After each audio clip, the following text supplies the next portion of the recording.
Beshi, kain ka muna. Baka mahilo at mahimatay ka pa tulad ng kwento mong nangyari sa airport. Mukhang kanina pang umaga walang laman yan tiyan mo. Salamat, Bessie, pero wala akong gana. Alam mo kung anong gusto ko.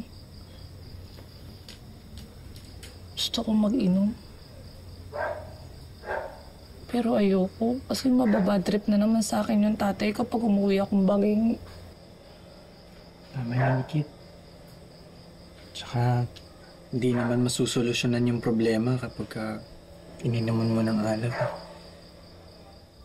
You shouldn't take the blame, Mahal. It's all Ikit's fault. Masyado kasi siyang patay na patay dun sa kachat niyang afam. Fake naman pala. Para kasi siyang mauubusan ng lalaki.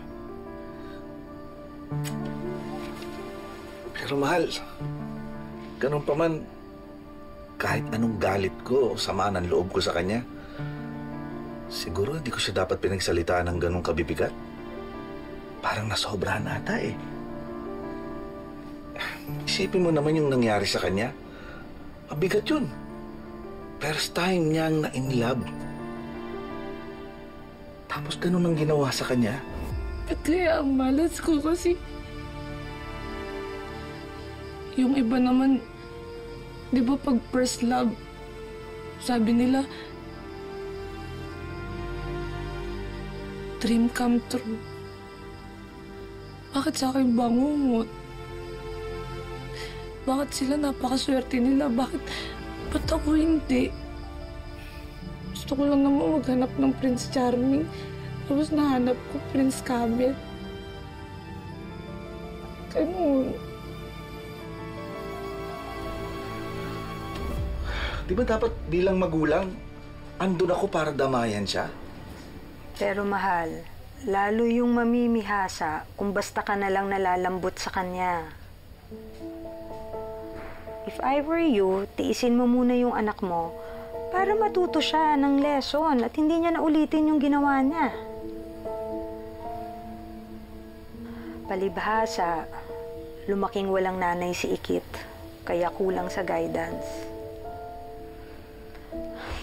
Kaya itong anak natin, I'm sure nalalaki siya ng mabuti kasi complete family tayo. Hindi magiging kapareho ng ate niya na laging nagre-rebelde at pasaway.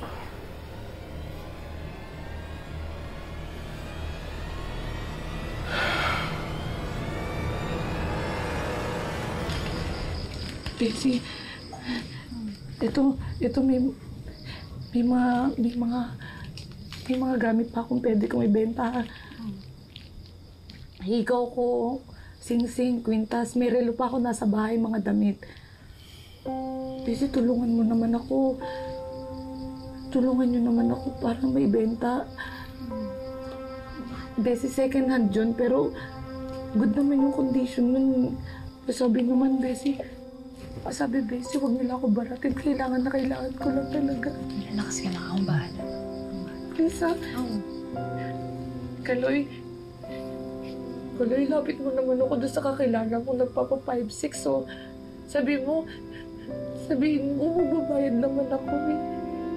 Para lang may magpasahod ako doon sa mga nagtutour guides. Sabihin mo, may pamilya yung mga yun eh. Gusto ko lang mabigyan sila ng sahod.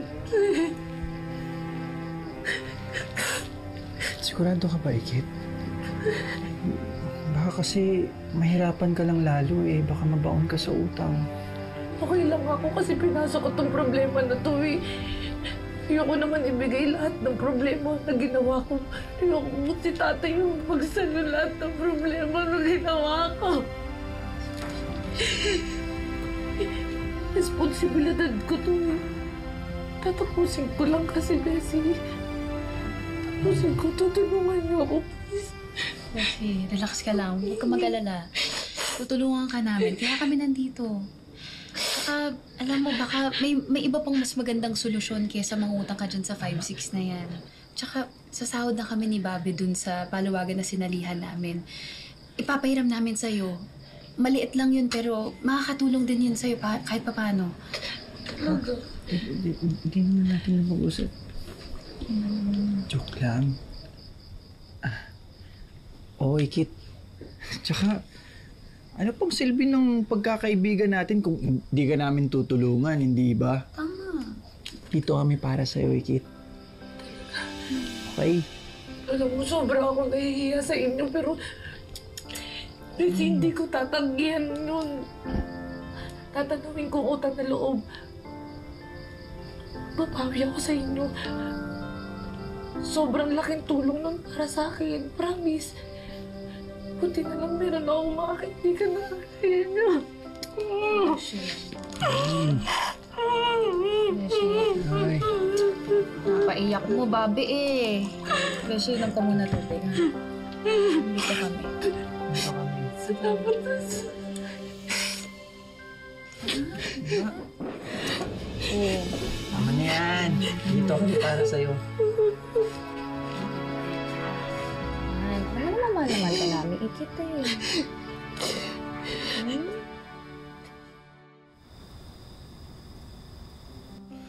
You know what? You should try that. Parang bagay sa'yo yan.